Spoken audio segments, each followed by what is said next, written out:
Salvation of India வழங்கும் ஜீவ வார்த்தை தேவ செய்தி. Pastor K. Moses Mariappan, Madurai. Salvation of India ministries மற்றும் பப்ளிக் சேரிட்டபிள் ட்ரஸ்ட் மூலமாக தாய் தகப்பன் இல்லாத பிள்ளைகளுக்காக பல உதவிகளை செய்து வரும் உங்கள் அன்பு சகோதரர் பாஸ்டர் கே. மோசஸ் மாரியப்பன் அவர்கள் முற்றிலும் பார்வையற்றவர். அரசு விதிமுறைகளின்படி நடத்தப்படுகிற இந்த ஊழியத்திற்காக உங்கள் உதாரத்துவமான உதவிக்கரங்களை தாருங்கள். நாளில என்ன பிரசங்கிக்கலாம் அப்படின்னு நான் ஆண்டவர்கிட்ட கேட்டேன். எத்தனையோ முறை சொல்லிவிட்டும் எத்தனையோ சம்பவங்களை பார்த்தும் நடக்கும்போது பரிதாபப்படுகிற நாம், நடக்கும்போது நாம் உச்சென்று சொல்லிக் கொள்கிற நாம், இன்னும் உச்சத்துக்கு போய் ஒரு சில சொட்டு கண்ணீரை கூட வடிக்கின்ற நாம் மனம் திரும்பி இருக்கமா அப்படின்னு தான் கொஞ்சம் பார்க்க சொன்னார் ஆண்டவர். உங்களுக்கு மாத்திரம் இல்ல, எனக்குள்ளும் கூட இன்னும் சில காரியத்துக்குள் மனம் திருந்துதல் வர வேண்டும். அப்ப கேட்க கூடாது, அப்ப நீயே எங்க கேஸ்தானா? நிச்சயமா அந்த வரிசைக்கு நான் வரவே மாட்டேன். பட் சில காரியங்கள், சில அழுத்தங்கள், சில காரியங்கள் வரும்போது மாம்சீகம் சில நேரத்தில் தலை தூக்கும் பாருங்க, அந்த காரியத்துக்குள்ள. ஏன்னா நம்மால் டக்குன்னு கேட்டுருவாங்க, சில டைலாக் எல்லாம் டக்குன்னு அடிச்சிருவாங்க. ரொம்ப மிகுந்த எச்சரிக்கையோடு நாம் என்ன செய்ய வேண்டும், இருக்க வேண்டும். கேட்ட ஆண்டவர்ட்ட என்ன பேசலாம் அப்படின்னு, மனம் திரும்புதல் இன்னும் வரலப்பா, என்னுடைய உக்கிர கோபம் தனியலப்பா, கோபத்தை கூட்டிக்கிட்டே போறான்பா, திரும்பவும் பேசுப்பா அப்படின்னாரு.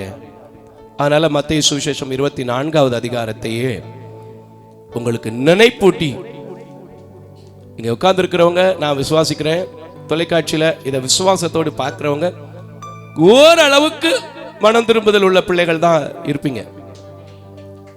ஆனா இன்னும் கொஞ்சம் மனம் திரும்பணும். அதை விட இதை அறியாத ஜனங்களும் பார்த்து கொண்டிருக்கிறீங்க, அவர்கள் கண்டிப்பா மனம் திரும்பணும். ஏன்னா எபேசியர்ல நம்ம வாசிக்கிறோம் 5வது அதிகாரத்துல, நாட்கள் பொல்லாதவைகளாய் ஆனபடினாலே காலத்தை பிரயோஜனப்படுத்தணும். இந்த காலம் இனிமே நமக்கு கிடைக்காது. நீங்க வாட்ச் அப்படி கையில ஒரு 5 நிமிஷம் அப்படி நல்லா பேட்டரி போட்ட வாட்ச், நல்ல கண்டிஷன்ல இருக்கிற வாட்ச் அப்படி இப்படி பிடிச்சு பாருங்க. அமுக்கி பிடிச்சா கூட முள்ளு என்ன செஞ்சுக்கிட்டே இருக்கும், நாங்கிட்டே இருக்கும். ஒண்ணுமே இல்லை, எந்த வேலையும் செய்யாம, எது காரியத்தையும் செய்யாம வீட்டில் நல்லா 2 போர்வை வச்சு இழுத்து பத்தி படுத்துக்கிட்டே இருங்க. உங்களுக்கு தெரியாம வெயில் வந்துடும், உங்களுக்கு தெரியாம வெயில் மறைஞ்சிரும், திருப்பி ராத்திரியும் வந்துடும். பத்தியில இரவுனா அவர் உடனே சொல்லிடுவார். அல்லேலூயா. எல்லாமே வந்துகிட்டே போய்கிட்டே தான் இருக்கும். ஆனால் இந்த காலத்திற்குள்ளே நாம் என்ன செய்ய வேண்டும், மனம் திரும்ப வேண்டும். மத்தேயு எழுதின சுவிசேஷம் 24வது அதிகாரம் 37வது வசனத்தை நாம் வாசிக்க கேட்போம். மத்தேயு எழுதின சுவிசேஷம் 24வது அதிகாரம் 37வது வசனத்தை நாம் வாசிக்க கேட்போம். நோவாவின் காலத்தில் எப்படி நடந்ததோ அப்படியே மனுஷகுமாரன் வரும் காலத்திலும் நடக்கும். அல்லேலூயா. நோவா காலத்துல என்ன நடந்துச்சு சொல்லுங்க. சரி, இப்ப என்ன வந்துட்டு இருக்கு? நோவாவின் காலத்தில் எப்படி நடந்ததோ மனுஷகுமாரன் வருகிற நாட்களிலும் அப்படியே நடக்கும். அப்ப இயேசு கிறிஸ்து வர்றத சந்தோஷமா ஏற்றுக்கொள்றதா, துக்கமா ஏற்றுக்கொள்றதா? எப்படி நம்ம மனம் திரும்பாம இருந்தா அழிஞ்சில போயிருவோம். திரும்பியாச்சுன்னு சொன்னா செல்லெல்லாம் அமர்த்த மாட்டீங்க. அல்லேலூயா, அல்லேலூயா. இதுக்கு பேர் பலகீனம் இல்லமா, இதுக்கு பேர் சரி ரைட், விட்டுருங்க போட்டோம். ஆனா நான் சொல்லுகிறேன், இதை எத்தனையோ முறை படிக்கிறோம், எத்தனையோ முறை வாசிக்கிறோம், மனம் திரும்பி இருக்கிறோமா? சரி, முதல்ல நோவாவின் காலத்துல என்ன நடந்தது, என்ன பேசினார், தெரிஞ்ச வசனமா இருந்தாலும் கொஞ்சோண்டு பார்த்துருவோம். கொஞ்சோண்டு நம்ம ஊர்ல சொல்லுவல்ல, சாப்பிடும் போது சொல்லுவான், கொஞ்சோண்டு பீஸ் போடுங்க, கொஞ்சோண்டு பீஸ் போடுங்கன்னு சொல்லி 4-5 தடவை கேட்டு 1/2 கிலோ பீஸை ஒருத்தனே காலி பண்ணிடுவான். கொஞ்சோண்டு நான் இங்க நட்டு சொல்லலைங்க ப்ளீஸ், இது எல்லாருக்குமே பொதுவாய் போய் கொண்டு இருக்கிற ஒரு காரியம். கொஞ்சமா வைங்க. சரி, 6வது அதிகாரம், ஆதியாகமங்களின் புத்தகம் 6வது அதிகாரம் 5வது வசனத்தை நாம் வாசிக்க கேட்போம். நல்லா இருக்கும் பாருங்க. வசனத்தை படிக்கும்போது அப்படி ஒரு இன்ட்ரெஸ்டா படிக்கணும், உள்ள வாங்கிட்டு படிக்கணும். படிச்சீங்கன்னா இந்த வசனத்தினுடைய கருப்பொருள் நமக்கு விளங்கும், இருதயத்துல நம்ம நிற்கும். நம்ம மீறி ஏதாவது ஒரு காரியத்தை செய்யும் போது ஐயோ அப்படிங்கிற ஒரு உணர்வு நமக்குள்ள என்ன செய்யும், வரும். ஒண்ணும் இல்ல, ஒரு தூக்கக்கூடாத ஒரு பொருளை தூக்குறீங்க, அது உங்களுக்கு வெயிட் தாங்காம ஒரு தடவை கையை சுலுக்கிருச்சு, கை நெஞ்சுக்கிட்ட ஏறிக்கிருச்சு. ஏறி இருக்கா உங்களுக்கு? எனக்கு ஒரு ஏறி இருக்கு. சத்யா நகர்ல ஒரு சும்மா இருக்க மாட்டாப்புல ஒரு சின்ன பந்தயத்துக்காண்டி அண்ணாச்சி எங்களை உசுப்பேத்தி விட்டாரு. இந்த ஜெனரேட்டரை மோசஸ் தூக்கிடுவான் பாருங்களேன் அப்படின்னாரு. 2 kV ஜெனரேட்டர் தூக்குனேன். 2 மாசம் வெளியே போக முடியாம நெஞ்சுக்கிட்ட மார்போட கட்டு போட்டு படுத்து கிடந்தேன். அந்த பார்த்தீங்களா, அவருக்கு ஞாபகம் இருக்கு. இப்படி ஏதாவது ஒண்ணு பட்டாதான் நமக்கு என்ன செய்யும், பயம் இருக்கும். அது மாதிரி வார்த்தையை உள்ள கொண்டு போனாதான் அந்த பயம் என்ன செய்யும், தேவ பயம் என்ன செய்யும், வரும். அந்த வார்த்தையை நம்ம என்ன செய்யறதில்ல, பெற்றுக்கொள்வதில்லை, உள்ள கொண்டு போறதில்லை. அந்த பயம் நமக்கு என்ன செய்யறதில்ல, இருக்கிறது இல்லை. நம்ம என்ன செய்யறது, நமக்கு இப்ப கேட்கிறோமே, இப்ப சொல்றோமே, பலகீனம், அசால்ட்டு, கவனக்குறைவு, இதெல்லாம் என்ன செய்யுது, வருது. அல்லேலூயா. வாசிங்க 5வது வசனத்தை வாசி மக்களே. 5வது வசனம். மனிதனுடைய அக்கிரமம் பூமியிலே பெருகினது என்றும், பூமியிலே பெருகினது என்றும், அவன் இருதயத்தின் நினைவுகளில் தோற்றமெல்லாம் நித்தமும் பொல்லாதவைகள் என்று கர்த்தர் கண்டு தான் பூமியிலே மனுஷனை உண்டாக்கினதற்காக கர்த்தர் மனஸ்தாபப்பட்டார். அது மாத்திரம் இல்ல, மனஸ்தாபப்பட்டுட்டு அப்படியே விட்டுறல. என்ன வாசிமாக்கல, அது அவர் இருதயத்திற்கு விசனமாயிருந்தது. விசனம்னா என்னது? கவலை. ஒரே கவலையா இருக்கேங்க. ஏமா கவலையா இருக்க? 4 நாளைக்கு முன்னாடி SMS அனுப்புனேன், இப்ப எங்க போனான்னு தெரியல. 4 நாளைக்கு முன்னாடி SMS அனுப்புனா இப்ப என்ன ஆனான்னு தெரியல. எனக்கும் தெரியாது என்ன ஆகும்னு. ஆண்டவர் இந்த மனுஷனை, மனுக்குலத்தை தனியா இருப்பது நல்லதல்ல என்று கண்டெல்லாம் பிடித்து பூமியை மிக நேர்த்தியாய் 6 நாட்களும் படைத்தாலும் கூட அதை ஆண்டு கொள்வதற்கு, அதை கையளிப்பதற்கு ஒரு மனிதன் வேண்டும் என்று உருவாக்கினார். அந்த மனுஷன் அவன் இருக்க வேண்டிய இடத்துல இல்லாம அவருடைய இருதயத்தின் தோற்றம் எல்லாம் என்ன செஞ்சுச்சுன்னா பொல்லாதவைகளாய் மாறி போச்சு. செல்போன் எதுக்கு கண்டுபிடிச்சாங்க? செல்போன் எதுக்கு கண்டுபிடிச்சாங்க? பெருசா இப்படி வயர் போன தூக்கிக்கிட்டு ஒரு இடத்துல உக்காந்துக்கிட்டு ஒரே இடத்துல இருந்துக்கிட்டு சிரமப்படக்கூடாது. சிம்பிளா கையில இருந்தா ஒரு ஆபத்து நேரத்துக்கு, ஒரு மருத்துவ உதவிக்கு, ஒரு எஜுகேஷன் சம்பந்தப்பட்ட காரியங்களுக்கு பயன்படுத்தணும்னு செல்போனை கொடுத்தாங்க. ஆனா நம்முடைய நினைவு எப்படின்னா, பைபிளை கூட இப்ப செல்போன்ல தான் பார்த்துட்டு இருக்கு. எல்லாமே எல்லாமே. அன்னைக்கு ஒரு நண்பர் என்கிட்ட சொன்னாரு, எனக்கு எல்லாமே இந்த செல்போன்ல தான் பிரதர் அப்படின்னாரு. எனக்கு எல்லாமே செல்போன் தான் பிரதர்னாரு. நான் சொன்னேன், உனக்கு இந்த செல்போன்ல தான் சோழிய முடிய போகுது அப்படின்னு. இப்ப அவர் இல்ல, செல்போன்ல தான் சோழிய முடிஞ்சு. தெரியுமா உங்களுக்கு? என் கூட பழகுறவங்கள்ட்ட கேட்டு பாருங்களேன். செல்போனை நான் எப்பவுமே பாக்கெட்லயோ கையிலயோ வச்சுக்கிட்டே இருக்க மாட்டேன். எங்கேயாவது தூக்கி வச்சிருவேன். அடிச்சா யாராவது எடுத்து கொடுப்பாங்க, இல்லை நான் போய் எடுப்பேன்.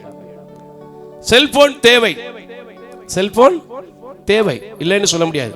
அதனுடைய சேவை ரொம்ப மகத்தானது. அதை கண்டுபிடித்தனுடைய நோக்கம் நல்ல நோக்கம். ஆனா நம்முடைய சிந்தைகளை கெடுக்கிறதற்கு, நாம் மனம் திரும்ப கூடாதபடிக்கு பலவிதமான காரியங்கள் அந்த செல்போனுக்குள்ள தான் என்ன செய்யுது, வருது. தெரியுமா உங்களுக்கு? அன்னைக்கு இந்த மாதிரி தான் ஆண்டவர் அழகா படைச்சார், அழகா உருவாக்கினாரு. ஆனா அதே மனுஷன் தன்னுடைய இருதயத்துல பொல்லாத நினைவுகள் வந்ததுனால, தோற்றங்கள் வந்ததுனால இவனை படைச்சதுக்காக என்ன செஞ்சாரு, விசனப்பட்டார். இப்ப கூட ஆண்டவர் எத்தனை பேரை பார்த்து கவலைப்பட்டு இருக்காருன்னு தெரியல. என்ன பார்த்து ஆண்டவர் ஒரே ஒரு கவலைப்படுவார். எனக்கு நம்பிக்கை இருக்கு, எப்ப என் மகன் வருவான்னு கவலைப்படுவார். நானும் போறதுக்கு ஆயத்தம். ஆண்டவரோடு போவதற்கு நீங்க ஆயத்தமா? அல்லேலூயா. வாசி மக்களே. விசனப்பட்டார். அப்பொழுது கர்த்தர் நான் சிருஷ்டித்த மனுஷனை, நான் சிருஷ்டித்த, உருவாக்கின, ஏற்படுத்தின, தெரிந்து கொண்ட மனுஷனை பூமியின் மேல் வைக்காமல் மனுஷன் முதல் கொண்டு மிருகங்கள் ஊரும் பிராணிகள் ஆகாயத்து பறவைகள் பரியந்தமும் உண்டாக்கினவைகளை நிக்கிரகம் பண்ணுவேன். அதுனா என்னதுங்க? நிக்கிரகம்னா என்னது? அழிச்சிருவேன்.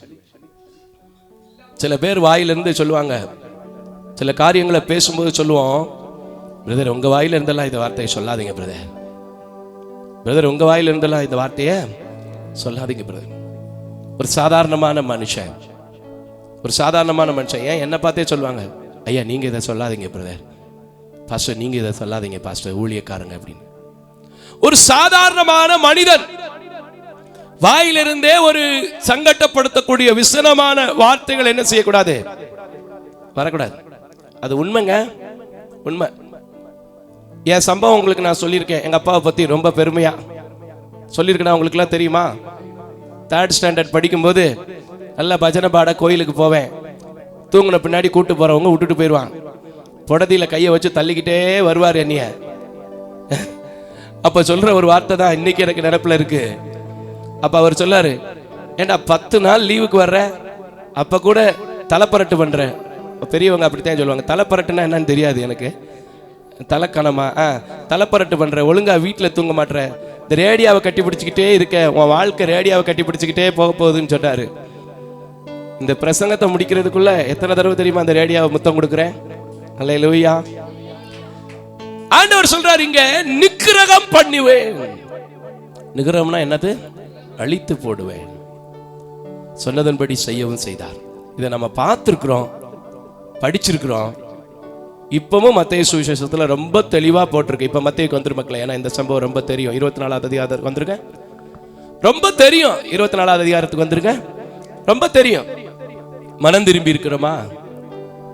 சில பேர் இருக்கா, என்ன நடந்தா என்னையா, எதை என் வீட்டுக்காரி வேலைக்கு போறா, சம்பளம் வருது, நான் பிள்ளைய கூட்டிட்டு போய் காலேஜில் விடுவேன், பிள்ளைய கூட்டிட்டு போய் பள்ளிக்கூடத்தில் வருவேன், அவளை கொண்டு போய் வேலைக்கு இறக்கி விடுவேன், இதுவே எனக்கு வேலை, சோறு கிடைக்குது. சில பெண்கள் இருக்காங்க, என் வீட்டுக்காரர் ராசா மாதிரி சம்பாதிக்கிறாரு, நான் பாட்டுக்கு படுப்பேன், நான் பாட்டுக்கு தூங்குவேன், முழு நேரமும் சீரியல் பார்ப்பேன். ஆண்டவர் நிக்கிரகம் பண்ணி விடக்கூடாது, மனம் திரும்ப வேண்டும். தெளிவா போட்டிருக்குங்க. நோவாவின் காலத்திலே அப்படியே நடந்தவைகள் எல்லாம் மனுஷகுமாரன் வரும் நாட்களிலே நிச்சயமாய் நடக்கும். இதெல்லாம் எத்தனையோ முறையோ கேட்டாச்சு. ஆண்டவர் எப்பங்க வரப்போறாரு? சயின்ஸை வச்சு கணிக்க முடியாது, சயின்டிபிக்ஸை வச்சு கணிக்க முடியாது, ஆனா நடக்கிற சம்பவங்களை வச்சு கணிக்க முடியும். நான் இப்ப விசுவாசிக்கிறேன், ஆண்டவருடைய வருகை மிக மிக மிக மிக மிக மிக சமீபத்தில் நாம் இருக்கிறோம். ஆண்டவரை நெருங்கக்கூடிய தூரத்தில் இருக்கிறோம். இன்றாவது மனம் திரும்புங்கள். கரங்களை தட்டி கர்த்தருக்கு ஸ்தோத்திரம். வாசி மக்களே, அந்த 38வது வசனத்துல மனுஷகுமாரன் வரும் நாட்களிலே அப்படியே நடக்கும். எப்படி எனில் ஒரு சவுட்ல அடிச்ச மாதிரி கேள்வி திரும்பவும் உரைக்கணுங்கிறதுக்காக சொல்றார் பாருங்க. எப்படி எனில் ஜலப்பிரளயத்துக்கு முன்னான காலத்திலே நோவா பேழைக்குள் பிரவேசிக்கும் நாள் வரைக்கும் ஜனங்கள் புசித்தும் குடித்தும் பெண் கொடுத்தும் ஜலப்பிரளயம் வந்து அனைவரையும் வாரிக்கொண்டு போகும் மட்டும் உணராதிருந்தார்கள். அப்படியே மனுஷகுமாரன் வருங்காலத்திலும் நடக்கும். இப்போ அப்படித்தான் இருக்கான். 10 மாவட்டம் மூழ்கிருச்சு, 10 மாவட்டத்து பாதிக்கப்பட்டுருச்சு. எத்தனையோ பேர் கவர்மெண்ட்ல கொடுக்கிற ரிசல்ட் எல்லாம் பொய்ன்னு சொல்ல முடியாது. சில காரியங்கள் நம்ம பயந்துருவாங்கிறதுக்காக என்ன செய்வாங்க, மறைப்பாங்க, அவ்வளவுதான். பொய்ன்னு சொல்ல முடியாது. ஏன்னா நமக்கு தெரியாமலே சில நலத்திட்ட உதவிகள்லாம் வட்டாட்சியர்கள் மூலமா, விஓக்கள் மூலியமா அந்தந்த பகுதியில் கிடைக்கத்தான் செய்யும். ஏன்னா நம்ம உட்காந்துட்டு எல்லாத்தையும் பேசிடப்படாது. ஏன்னா நான்லாம் ஒரு நிர்வாகத்தை வச்சிருக்கிறபடினால யாரை பற்றியும் அவ்வளோ சீக்கிரத்தில் குறை சொல்ல மாட்டேன். ஆனால் கண்ணுக்கு தெரிஞ்சிச்சுன்னா பகிரங்கமாக யாராக இருந்தாலும் சரி, அது கிறிஸ்டியானிட்டியாக இருந்தாலும் சரி, வெளியில் உள்ளவங்களா இருந்தாலும் சரி, கண்டிப்பாக சொல்லுவேன், கண்டிப்பாக சொல்லத்தான் செய்வேன். தெரியாத வரைக்கும் நம்ம எந்த காரியத்தை என்ன செய்யக்கூடாது, சொல்லக்கூடாது. எல்லாம் தெரியுது, இத்தனை மாவட்டம் அழியுது, இத்தனை காரியம் நடக்குது. இன்னும் கூட புயல்கள் எல்லாம் வந்து கொண்டிருக்கிறதுன்னு சொல்றாங்க. பைபிள் இதெல்லாம் விட பைபிள் நமக்கு ரொம்ப தெளிவா சொல்லி இருக்கு. ஆனா நம்ம மனம் திரும்பி இருக்கிறோமா? இன்னைக்கு மனம் திரும்பணும், கண்டிப்பா மனம் திரும்பணும். கர்த்தர் வருகிற நேரம் எது என்று நம்மளால் தெரியாது. வாசி மக்களே, தொடர்ந்து வாசி மக்களே. அப்பொழுது 2 பேர் வயலில் இருப்பார்கள். ரொம்ப சிம்பிளா பைபிள் கத்து கொடுக்கிற மாதிரி வேற எந்த ஒரு படிப்பும் கத்து கொடுத்துறாதுங்க. உண்மையா சொல்றேங்க, வேற எந்த ஒரு படிப்பும் பைபிளுக்கு நிகரான படிப்புன்னு சொல்லி எந்த ஒரு சப்ஜெக்டையுமே சொல்லிட முடியாது. அவ்வளவு ரொம்ப சிம்பிளா போதிக்கக்கூடிய ஒரு பைபிள்னா இது வேதம் வேறத்தை தவிர வேற எதுவுமே இருக்காது. நீங்க அந்த காலத்துல விசுவவாணி கேட்டிருக்கீங்களா? இப்ப சொல்றத சொல்லல, ஏன்னா இப்போ டயத்தை போக்குறதுக்காண்டியே அவங்க சொன்னதையே 3 பேர் பேசிக்கிட்டு இருக்காங்க. அது 2வது காரியம், தேவையில்லாத காரியம். அவங்க என்ன தப்பா நினைச்சாலும் பரவாயில்ல, கூப்பிட்டு கேட்டா அதுக்கும் என்னால் ஆன்சர் பண்ண முடியும். சொல்லி முடிச்சதையே நாம் எதை கற்றுக்கொண்டோம், நான் எதை பண்ண அதை பண்ணன்னு திருப்பி ஒரு விளக்கம், டயத்தை போக்குற வேலை. இதெல்லாம் நிறைய பிரசங்கிமார்கள் இன்னைக்கு கதையடிச்சே ஊழியம் பண்ற ஆட்கள் பெருகி போச்சு. அப்படிதான் நிறைய இருக்கு. ஆனா அந்த காலத்துல 10:30 மணிக்கு நைட்லயும் வரும், காலையிலையும் வரும். ஆனா ரொம்ப அது எளிமையான முறையில புரிந்து கொள்ளக்கூடிய சத்தியமாக இருக்கும். அல்லேலூயா. கவனிச்சிருக்கீங்களா? விசுவாணி கவனிச்சிருக்கீங்களா? ஆமென், ஸ்தோத்திரம். எமில் ஜெவசிங், யோகண்ணா, இவங்கெல்லாம் ரொம்ப அழகா பிரசங்கம் பண்ணுவாங்க. ரொம்ப அழகா பிரசங்கம் பண்ணுவாங்க. நிறைய பிரசங்கம் பண்ணுவோம். நிறைய பிரசங்கிமார்கள் உண்டு. சரி போகட்டும், சரி போகட்டும் போகட்டும் போகட்டும். ரைட், நாங்களும் பிரசங்கத்துக்கு போகும்போது அதை கற்று முழுமையாக 1/2 மணி நேரம் நிகழ்ச்சி முடிச்சு தான் நாங்கள் கீழே இறங்குவோம். ஸ்தோத்திரம். அப்படியெல்லாம் கேட்டு கேட்டு இருதயத்துக்குள்ள வச்சிருக்கனால தான் இந்த சத்தியம் கொஞ்சமாவது நிற்கிது. கரங்களை தட்டி கத்திற்கு ஸ்தோத்திரம் பண்ணு. சரி வாசிமா, வசனத்தை வாசிரு மக்களே. ஒருவன் ஏற்றுக்கொள்ளப்படுவான், ஒருவன் ஏற்றுக்கொள்ளப்படுவான், ஒருவன் கைவிடப்படுவான், ஒருவன் கைவிடப்படுவான். நம்ம எந்த வரிசையில இன்னைக்கு நிக்க போறோம்? 2 பேர் வயலுக்கு போறாங்க. ஒருத்தன் என்ன செய்யப்படுகிறான்? ஏற்றுக்கொள்ளப்படுகிறான். யார் ஏற்றுக்கொள்ளப்படுகிறான்? மனம் திரும்பினவன் ஏற்றுக்கொள்ளப்படுகிறான். யார் கைவிடப்படுகிறான்? மனம் திரும்பிட்டேன்னு வெளி தோற்றத்துக்கு மனம் திரும்பினீங்கன்னா கைவிடப்பட்டு விடுவீர்கள். அடுத்து என்னமா சொல்லுது? வாசிமா, வாசி மக்களை. அடுத்து 2 ஸ்திரீகள், பெண்கள். ஏன்னா ஆண்களைத்தானே சொல்லி இருக்கு. ஆண்டவருடைய வேதம் பாத்தீங்கன்னா இருபுறமும் கருக்குள்ள ஒரு பட்டயம்னு சொல்றாங்க பாருங்க. அது ஆண்களுக்கு மட்டும் இல்ல, பெண்களுக்குங்கிறது மாதிரி 2 பக்கம் பேசும். 2 பக்கம் பேசணும். பேசலைன்னா நம்ம ஆட்களுக்கு என்ன வந்துடும்? எப்ப பார்த்தாலும் அப்படின்னு, ஓ பெண்களே பேசியிருக்கா, அப்ப அவங்களுக்கு இருக்கப்பா, அப்படித்தானே? நிறைய பேர் எப்படி தெரியுமா, ஏதாவது ஒரு பிரச்சனையில மாட்டிக்கிட்டா கூட சரி, நம்மளால ஒருத்தன் ஞாபகம் மறதிக்காரன் இருக்கான், இன்னொருத்தருக்கு இப்ப கொஞ்ச நாளா ஞாபகம் மறதி, ஓ நீ இருக்கியா, எனக்கு கொஞ்சம் கம்பெனிக்கு ஆகி போச்சுன்னா. இப்படி ஆட்கள் இருக்கு. அல்லேலூயா. 2 ஸ்திரீகள். வாசி மக்களே. எந்திரம் அரைத்துக் கொண்டிருந்தார்கள், எந்திரம் அரைத்துக் கொண்டிருந்தார்கள். ஒருத்தி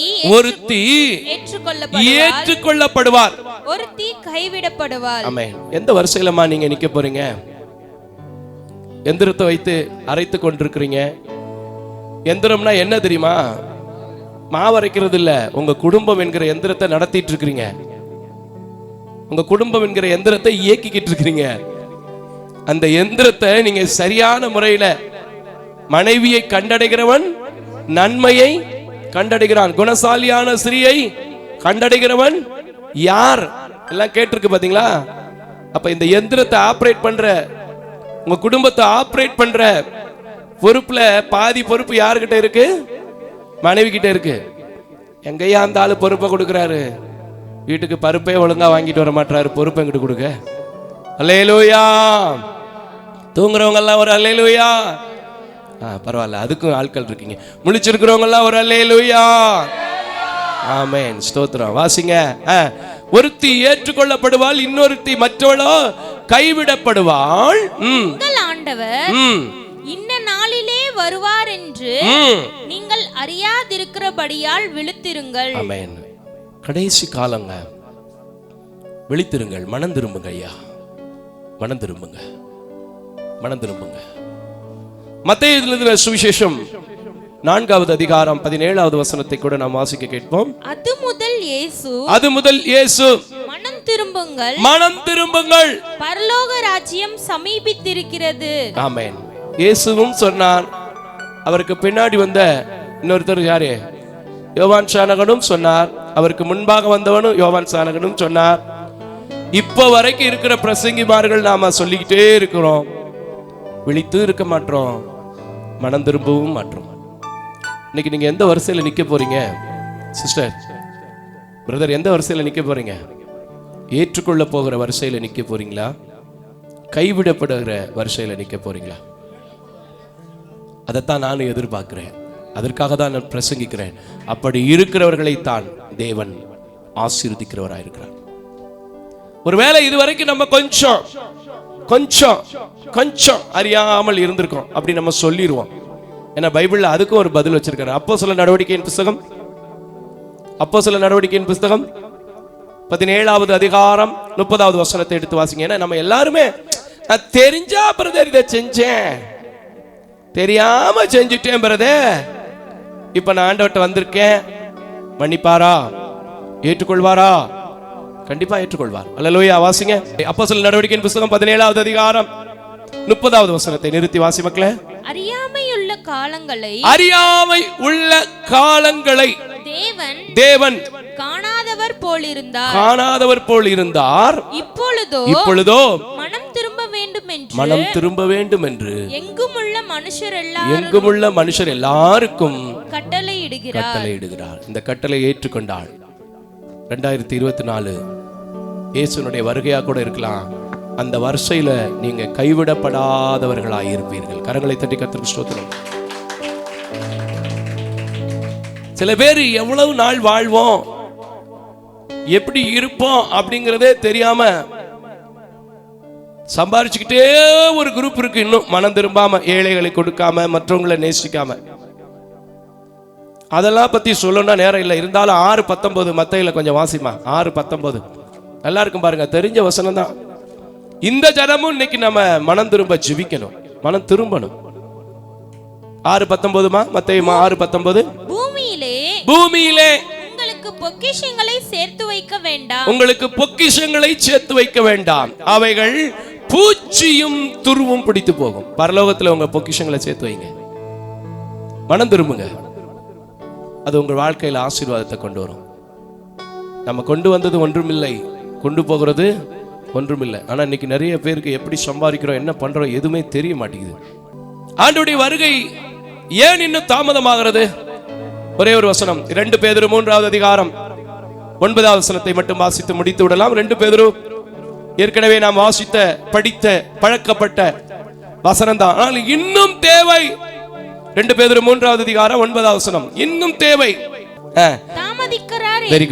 தாமதிக்கிறார் என்று சிலர் எண்ணுகிறபடி கர்த்தர் தமது வாக்குத்தத்தத்தை குறித்து தாமதமாயிராமல் ஒருவரும் கெட்டு போகாமல், என்னத்துக்குப்பா?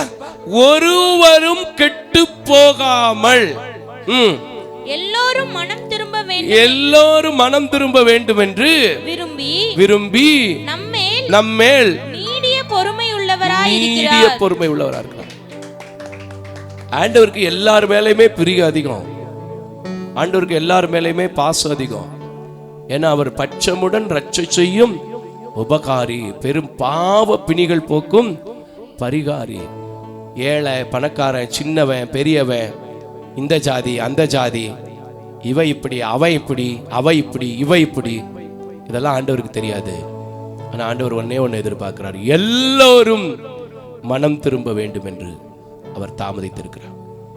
இத்தனை வருஷம் கேட்டுட்டேன், இத்தனை வருஷம் நானும் படிச்சுட்டேன். என் தேவன் அறியாமையின் காலங்களை மன்னிக்கிறவராக இருக்கிறபடினால் கைவிடப்படுற வரிசையில நான் போயிடக்கூடாது, ஏற்றுக்கொள்ளப்படுகிற வரிசையில நான் போகணும். எனக்கு ஆண்டவர் உதவி செய்ய இப்ப நான் ஜெபிக்க போறேன்னு சொல்லி, மனுஷனுக்கு முன்பதாக அல்ல, தேவனுக்கு முன்பதாக உங்களை அர்ப்பணித்தவர்களாய் அப்படி எல்லாரும் எழுந்து நம்ம ஜெபிப்போமா? பேர் இருந்தும் புகழ் இருந்தும் கூட எத்தனையோ பேர் இன்னைக்கு ஜீவன் ஒன்றுமில்லாமல் போனதை நாங்கள் பார்க்கிறோம். ஆனால் எங்கள் ஜீவன் விலையேற பெற்றபடினால், இது கடைசி காலம் என்பதற்கு இருக்கிறபடினால், அறியாமையின் காலங்களை தேவன் மன்னிக்கிறபடினால் இப்போ நான் அர்ப்பணிக்கிறேன், நான் மனம் திரும்ப உதவி செய்யுங்கன்னு சொல்லி யாரையும் பார்க்காதீங்க சிஸ்டர், பிளீஸ் யாரையும் பார்க்காதீங்க பிரதர், எல்லாரும் கர்த்தரை நோக்கி, அப்பா நான் விட வேண்டிய காரியம் எங்கிட்ட இருக்கிற கோபமா, எங்கிட்ட இருக்கிற எரிச்சல்களா, எங்கிட்ட இருக்கிற அக்கிரம சிந்தையா, எங்கிட்ட இருக்கிற மாம்சீக அடிமைத்தனத்தின் ஆவிகளா, எங்கிட்ட இருக்கிற அஜாக்கிரதையா, எங்கிட்ட இருக்கிற என்ன காரியம் வேண்டாம இருக்கிறதோ, புறங்கூறுகிறதா, உத்தமனாய் நடக்காம இருக்கிறனா, நீதியை நடப்பிக்காம இருக்கிறனா, நோவா காலத்தை போல என் குடும்பத்தை நிக்கிரகம் பண்ணிராதீங்க, என் பிள்ளைய நிக்கிரகம் பண்ணிராதீங்க, என் தொழிலை நிக்கிரகம் பண்ணிராதீங்க. மனஸ்தாபம் மாறட்டும், மனஸ்தாபம் மாறட்டும் சொல்லி கர்த்தரை நோக்கி கதறி அழுங்க. அன்றைக்கு மனுஷனை நோக்கி மனஸ்தாபப்பட்ட ஜீவன் உள்ள தேவன் இன்றைக்கும் ஜீவிக்கிறபடினால் மறுபடியும் உங்களை சந்திக்கும்படி உங்களுக்கு கட்டளையாய் கொடுக்கப்பட்டிருக்கிற ஆதி அப்போஸ்தலர் முதல் தீர்க்கதரிசிகள் முதல் வல்லமையான ஊழியர்கள் முதல் பிரசங்கிக்கப்பட்ட வார்த்தையே இன்றும் மறுபடியும் நீங்கள் எல்லாம் கெட்டு போக கூடாது, நித்திய ஜீவனை அடைந்து கூட வேண்டும் என்பதற்காக, நீங்கள் எல்லாம் வாழ வேண்டும் என்பதற்காக, நீங்கள் எல்லாம் ஆசீர்வதிக்கப்பட வேண்டும் என்பதற்காக பிரசங்கிக்க சொன்னபடி நான் வைத்திருக்கிறேன். யாரும் கவலைப்படுறதுக்கு சொல்லல, யாரும் பயப்படுறதுக்கு சொல்லல. கர்த்தர் சொன்னதை சொல்லி இருக்கிறேன். இன்னைக்கு நீங்க ஒப்பு கொடுக்கும் போது கர்த்தர் உங்க குடும்பத்தை வாலாக்காமல் தலையாக்கி கீழாக்காமல் மேலாக்கி உயர்ந்த உயர்ந்த உயர்ந்த உயர்ந்த உயர்ந்த உயர்ந்த உயர்ந்த ஒரு அடைக்கலத்துல எல்லாரையும் கர்த்தர் ஆசீர்வதிக்க போறார். எல்லாரையும் கர்த்தர் அப்படியே வழிநடத்த போறார்.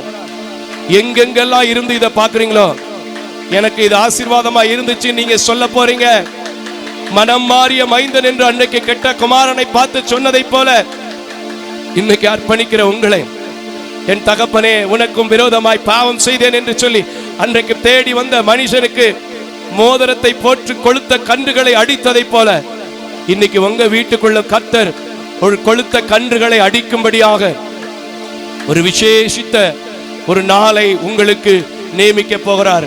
அதை ரிசீவ் பண்ண விரும்புறவங்க கரங்களை தட்டி, நான் மனம் திரும்பும் போது நடக்கும், நான் மனம் மாறும் போது நடக்கும், நான் என்னை கர்த்தருக்கு ஒப்பு கொடுக்கும் போது நடக்கும், நான் என்னை அர்ப்பணிக்கும் போது நடக்கும் சொல்லி நீங்க எங்க இருந்து பார்த்தாலும் சரி, வெளியில இருந்து கேட்டாலும் சரி, சபைக்குள்ள கலந்து கொண்டாலும் சரி, கரங்களை தட்டி அப்படி செய்ய போகிற தேவனுக்கு நன்றி நன்றி நன்றி நன்றி சொல்லுங்க. கர்த்தர் உங்களை ஆசீர்வதிப்பார். ஹல்லேலூயா ஹல்லேலூயா. எல்லாம் அப்படி ஆண்டவரை நோக்கி நாம் ஜெபம் செய்ய போறோம். கிருபையும் இரக்கம் நிறைந்த நல்ல ஆண்டவரே, நீடிய பொறுமையோடு நீடிய சாந்தத்தோடு காத்திருக்கிற தேவன், ஒருவனும் கெட்டு போகாதபடிக்கு காத்திருக்கிற தேவன், இதை தொலைக்காட்சியில யூடியூப்ல யாரெல்லாம் பார்க்கிறாங்களோ, வெளியிலிருந்து யாரெல்லாம் கேட்டுக்கொண்டிருக்கிறாங்களோ, என்னை அழைத்த தேவனை நான் மறந்து மனம் திரும்பாம இதுவரைக்கும் இருந்துட்டேன், இப்ப நான் மனம் திரும்புவேன் என்று ஒப்பு கொடுக்கிறாங்களோ, ஒப்பு கொடுத்திருக்கிற அர்ப்பணித்திருக்கிற ஒவ்வொரு பிள்ளைகளையும் கர்த்தர் வாலாக்காமல் தலையாக்கி கீழாக்காமல் மேலாக்கி அமுக்கி குலுக்கி சரிந்து விழுங்கும்படி 1000 மடங்கு நீங்கள் இப்போது இருக்கிற நிலைமைகளை பார்க்கிலும் 1000 மடங்கு என்று சொன்ன தேவன் அவர்கள் பிள்ளைகளை ஆசீர்வதி, குடும்பங்களை ஆசீர்வதி, தொழிலை, ஆபீஸ், அலுவலகம், அரசு பணி எல்லாவற்றையும் ஆசீர்வதி, ஊழியங்களை ஆசீர்வதி. நீர் அப்படியே செய்ய போகிறதற்காக எமக்கு நன்றி செலுத்துகிறேன். தொடர்ந்து மனம் திரும்பி இந்த ஊழியத்திற்கு கொடுத்து கொண்டிருக்கிற, இந்த ஊழியத்திற்கு ஜெபித்துக் கொண்டிருக்கிற, உதவி கொண்டிருக்கிற அத்தனை குடும்பங்களை கூட உம்முடைய சமூகத்தில் கொடுக்கிறேன். கர்த்தாவே, நாங்கள் ஜெபிக்கிற ஜெபம் சமீபத்திற்கு மாத்திரமல்ல தூரத்துக்கும் என்கிறபடினால் நீரே அவர்கள் செய்கிற எல்லா விண்ணப்பங்களுக்கும் செவி கொடுத்து, எல்லா குடும்பத்திலும் தேவைகள் சந்திக்கப்பட்டு, எல்லா குடும்பத்திலும் கண்ணீர் மாறி கவலை மாறி ஆசீர்வதிக்க வேண்டும் என்று இரட்சகர் பெருமான் இயேசுவின் நாமத்தில் ஆராதனையில் கலந்து கொண்ட பார்த்த அத்தனை பேரையும் ஒப்பு கொடுத்து ஜெபிக்கிறேன் நல்ல பிதாவே. ஆமேன் ஆமேன் ஆமேன். தேவ தரிசனத்தோடு செயல்படும் இவ்வூழியத்தினை உங்களது உதாரத்துவமான காணிக்கைகளால் தாங்க விரும்பினால் M Ranjith Kumar, Kepudur branch, State Bank of India, account number 3386424648, IFSC code SBIN 00155569.